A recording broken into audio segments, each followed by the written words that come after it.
সরকারি community hall ব্যবহার করছে একটি এনজিও সংস্থা। আসানসোলের কুলটি বিধানসভার অন্তর্গত লচ্ছিপুর জিটি রোডের পাশে অবস্থিত আসানসোল পৌর নিগমের পক্ষ থেকে এলাকার সামাজিক কাজের জন্য তৈরি হয় একটি কমিউনিটি হল। সেই হলটি বর্তমানে একটি টাচ নামক টাচ হেলথ কেয়ার সংস্থার অধীনে থাকে। তবে বর্তমান এলাকার মানুষ এর বিরোধিতা করেন। তাদের বক্তব্য, এই সংস্থার চিকিৎসা নাম করে কমিউনিটি হলটি নিলেও সেরকম চিকিৎসা পরিষেবা দেয় না, ওষুধ বাইরে থেকে কিনতে হয় এবং এই সংস্থা বর্তমানে হলটি বাড়িঘরের মতো কাজ ব্যবহার করছে। জিনিসপত্র সহ খাট বিছানা সবই রয়েছে বলেই অভিযোগ স্থানীয়দের। তাই তারা চাইছে কমিউনিটি হলটি সরকারের পক্ষে দেওয়া হয়েছে, যা এলাকার গরিব দুস্থ মেয়ের বিয়ে বা সামাজিক অনুষ্ঠানে কাজে লাগে, তাই কিন্তু কমিউনিটি হলটি ফিরিয়ে দেওয়া হোক। যদিও এই সামাজিক সংস্থার পক্ষ থেকে জানানো হয় সেখানে গরিব দুস্থদের বিনামূল্যে চিকিৎসা করা হয়।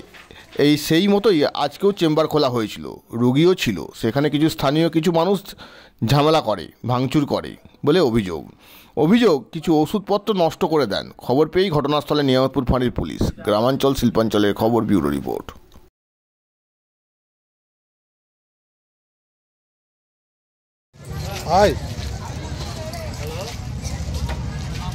এখানে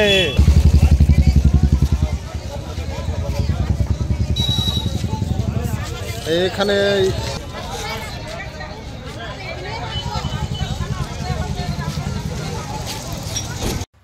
আমি টাচ আসানসোল সোশ্যাল ওয়েলফেয়ার সোসাইটির আমি সেক্রেটারি বলছি। আমাদের এখানে একটা এনজিও চলে। এনজিও থেকে আমরা ফ্রি সব সার্ভিস দিই, মেডিকেল সার্ভিস, ফ্রি মেডিসিন দিই, ফ্রি চশমা দিই।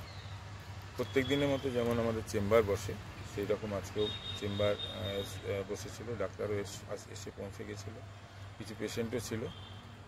সেখানে হঠাৎ করে লোকাল কিছু লোক এসে হামলা করে সব ভাঙচুর করে দেয়। আমাদের কিছু ওষুধপত্র ছিল, সেই ওষুধপত্রও ওটা করে দেয়, নষ্ট করে দেয়।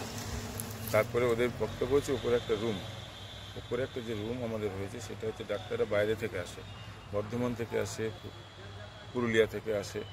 সেই ডাক্তাররা রেস্ট নেওয়ার জন্য, চেম্বার দেখার পরে রেস্ট নেওয়ার জন্য ওখানে রুমটা করা হয়েছিল। সেটা লোকাল আমাদের যে কাউন্সিলর আছেন, উনি একটা ভার্বালি পারমিশন দিয়েছিলেন যে ওটা রুমটা করে নিতে আমাদের জয়েন্ট সেক্রেটারিকে।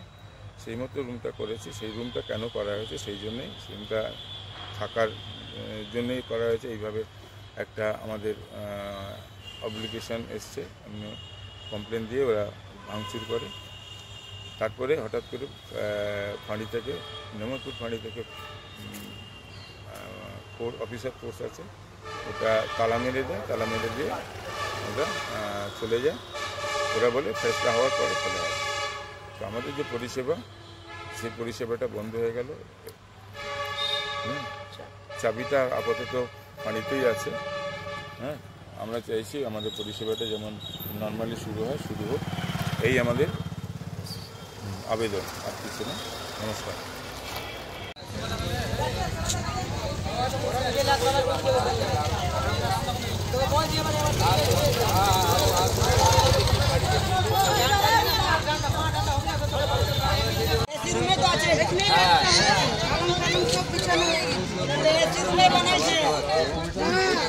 রাত 10টার পর তো কাজ হচ্ছে না।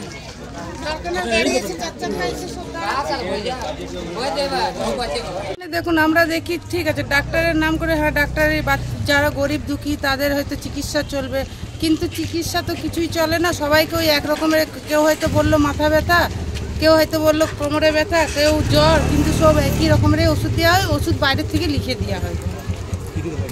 যখন বাইরের থেকে লিখে দেওয়া হয় তাহলে আমাদের এটা দরকার নেই। আমাদের যেরাম ছিল আমাদের সেরামেই থাকুক।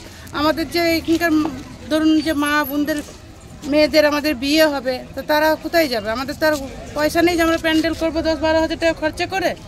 তো এইটা যখন আমাদেরকে সরকার থেকে বানিয়ে দিয়েছে, তো আমাদের এটাই থাক। তো এখানে এটা কি জানি এগুলো যে কখন ঢুকাইছে, আমরা তো এখানকার কিন্তু আমরা দেখতে পাইনি এগুলো কখন ঢুকাইছে। এখন আপনারা কি চাইছেন? এখন আমরা চাইছি আমাদের যেরাম এটা সরকারের যে কাজের জন্য বানিয়ে দিয়েছে ওইটাই থাক। আমাদের কোনো ডাক্তার চাই না।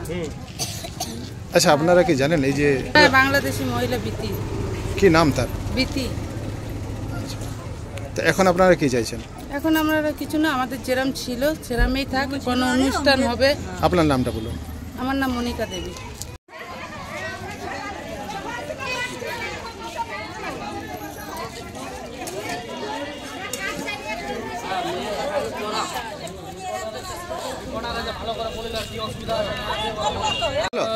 যেরকম আমাদের যখন ম্যারেজ হল ছিল, অসুবিধাতে আমাদের কাজ ছিল, তো এরকম আমরা চাই যেন ম্যারেজ হলেই থাক। ডাক্তার আমরা ভাবছিলাম যে ডাক্তার থাকবে, তো কি ডাক্তার কি কাজ হচ্ছে এখানের মধ্যে ভিতরে দেখছি এবার ঘর হয়ে গেছে, জিনিসপত্র সব হয়ে গেছে, পালং তোমার মানে কি সব কিছু। তো এবার এটা কি রুম না ডাক্তারখানা না কি মনে করবো বলো? তাহলে আমাদের তো অসুবিধা হচ্ছে, আমরা গরিব মানুষ। বাইরের লোক আসছে রাত্রে, এবারে রাত্রিরে কেউ দেখে বসে রয়েছে, ঘর থেকে রাত্রে বেরায় নাই আমরা। রাত্রিরে দেখো আমরা দেখতে আসি না, এবার ডাক্তার বসছে না রাত্রিরে কে আসছে এটা বলতে পারছি না। কিন্তু ঘর কিসের জন্য বানাবে ম্যারেজ হলে? হ্যাঁ, হ্যাঁ। এখন আপনারা কি চাইছেন? আমরা চাইছি যেন আমাদের যেরম ছিল এরম দরকার। আপনার নামটা বলুন। পূর্ণিমা সিং।